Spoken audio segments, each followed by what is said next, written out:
I wonder whether there is, within the Muslim feminist sphere, things that can be done that will build bridges between Muslim feminists and the general wider feminist discourse, and whether those things that need to be done should be coming from the Muslim feminists themselves or should be coming from the wider feminist discourse. Do you want to have a go? The start of my research for my PhD was on transnational feminism, and which is feminist solidarity between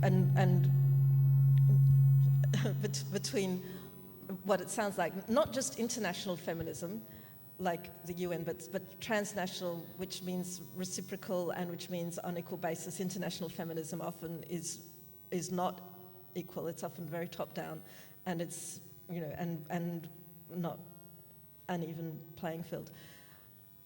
And I continue to believe in that, but I am, shall we say, pessimistic?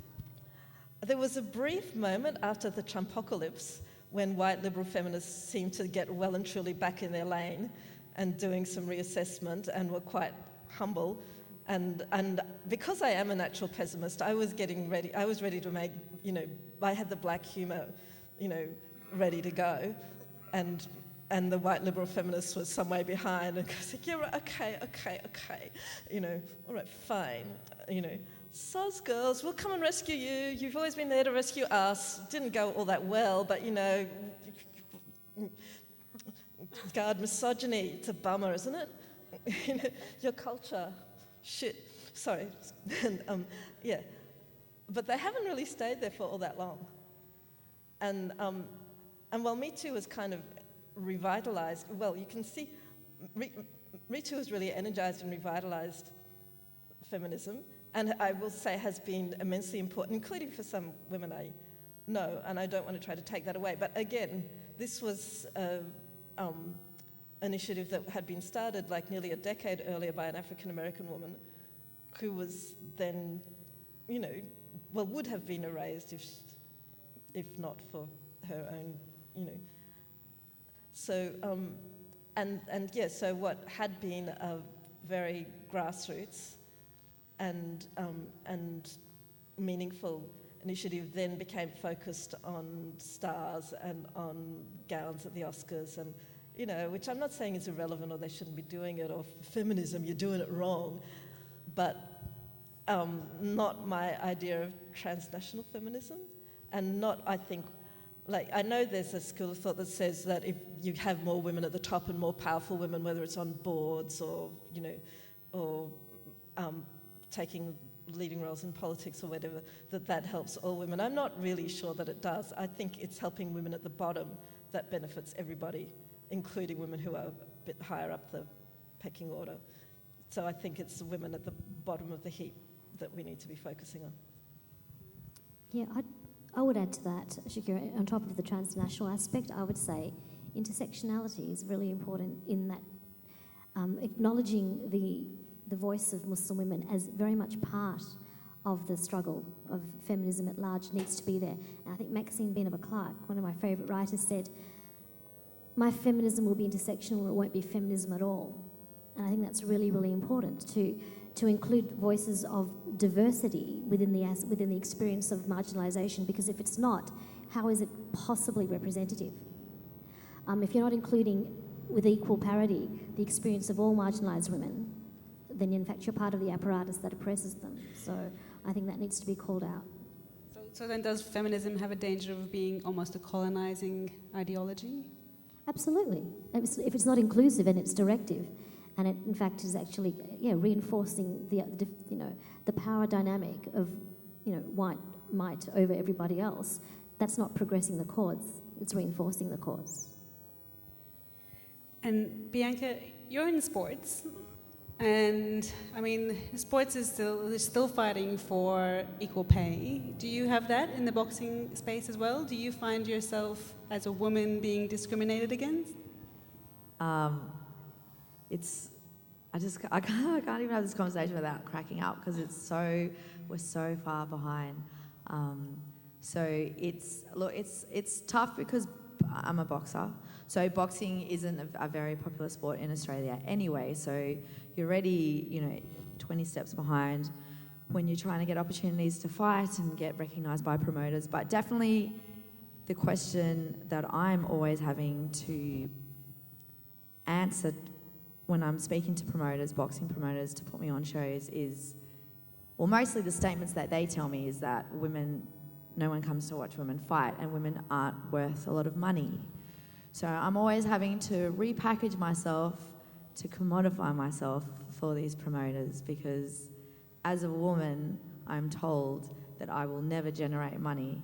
And so it's really deflating and it's really hard not to take that personally because it is a personal attack on me being a woman. And, generally female sports are definitely, female athletes are treated the same and they're not even given the same exposure, something like 7% on all TV or something like, I can't remember this statistic.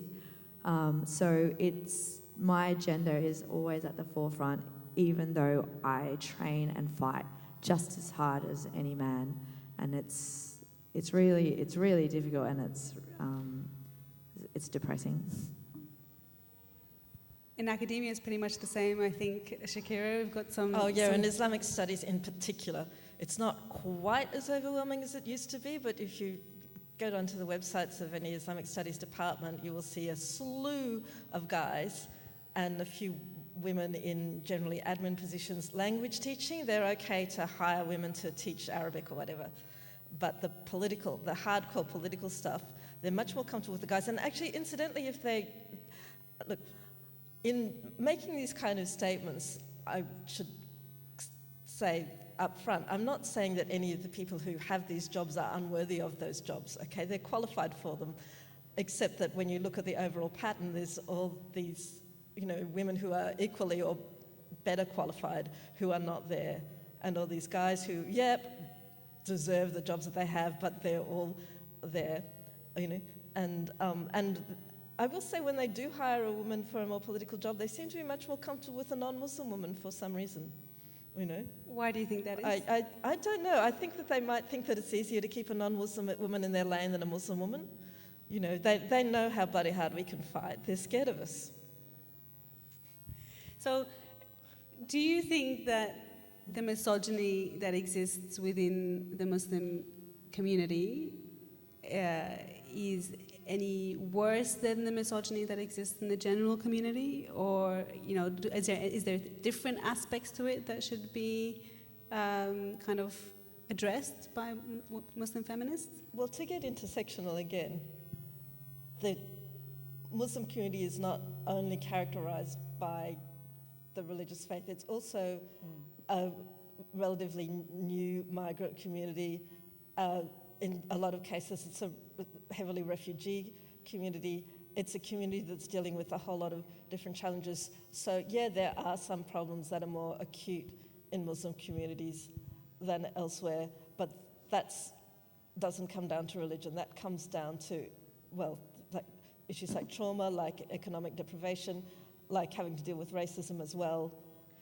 Yeah, I'd love to speak on this topic. When I was thinking about it last night, actually, I come from a Lebanese background, and what I realised is that what I've been challenged with is actually traditional Arabic patriarchal society and traditions. So it has been cloaked in religion. I was told by my own uncle that women will never be as religious as men because we have our period. So the way that he explained this to me, and he is a doctor, and he's not your Joe Blow. Like, he's actually, he's a community leader. He's intelligent. He told me that as a Muslim woman, because we have our period, we can't pray, we can't touch the Quran. Therefore, by default, we will never be as religious as a man. Just recently as well, with the passing of my grandma, Allah Rahma, when we were at the burial site, strangers who were men were allowed to stand in the front. I mean, they're strangers to my grandma, and family who were women were told to stand in the back. Now that was because of religious ideas. What we were told, by our community members, that it's in the religion that women have to stand out the back because they're more emotional and they can't handle their emotions. Because this is all cloaked in religious propaganda, and this is what it is to be Muslim. And I could go on and on about not being able to be, in a mosque, sitting in the back, sitting behind a curtain in a space where there's more women, and yet they have to be hidden behind a room somewhere, or segregation in so many areas, or not being able to touch a man because, there's always sexual, it's some kind of sexual desire behind everything that we ever do, and it really shits me off, and, I would get fired up even just talking about it. And unfortunately, look, I've got a Lebanese friend who's Christian, and we could exchange stories because she's also, she's Lebanese, and her culture is being used as a way to suppress her rights and make her smaller. So I understand that it's not only within Islam, but 100% Islam is used as a way to justify this disempowerment of women, and it needs to be stopped. Look, I hear you, and I can certainly feel your reaction and rage, and it is, you've had it, and it's entitled. I would go further, and I think that element you made, that point you just made, is really pertinent. And I think it's the cultural interpretation of what Islam is, and we can probably demonstrate several examples of misogynistic outcomes and patriarchal outcomes. There's no doubt about that. But I think the cultural element in particular that uses religion to justify it is not peculiar to Islam. We see that across Christianity, we see that across Judaism at large. So I'm thinking there's a much broader conversation to be had about patriarchal norms, about misogynistic norms, about men's power over women, and using politics or religion or culture to justify that. And us often being the unwitting victims of their decisions and outcomes. So that does need to be called out, and I think for every misogynistic, patriarchal Joe Blow in Islam, there is some guy somewhere who's trying to counter that. And there are women who are also actively countering that. And on the issue of burials and women's behaviour on that, it's interesting, I'm doing a project on the side it's a very bizarre project on Muslim burial preferences. It's another panel, but one of the conversations that I've had with different people is who attends the burial and who doesn't. And interesting, culturally, I've had people say, women do get emotional, so it's probably better that they don't. And then I've been interviewing women who'd say, well, yeah, actually, I do like to attend the burial because it's something that's very close to who I am. But, people say that we should stay behind. So there's a very, very strong cultural preference or cultural underpinning and direction that when it becomes so embedded in the psyche of a community, it becomes the norm. And I think that's probably a psychological phenomenon that is experienced in so many different traditions. Islam is no exception. But to be fair, we're allowed to go to our own funerals. We are allowed to go to our own funerals.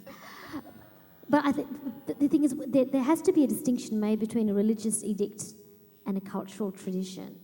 And those lines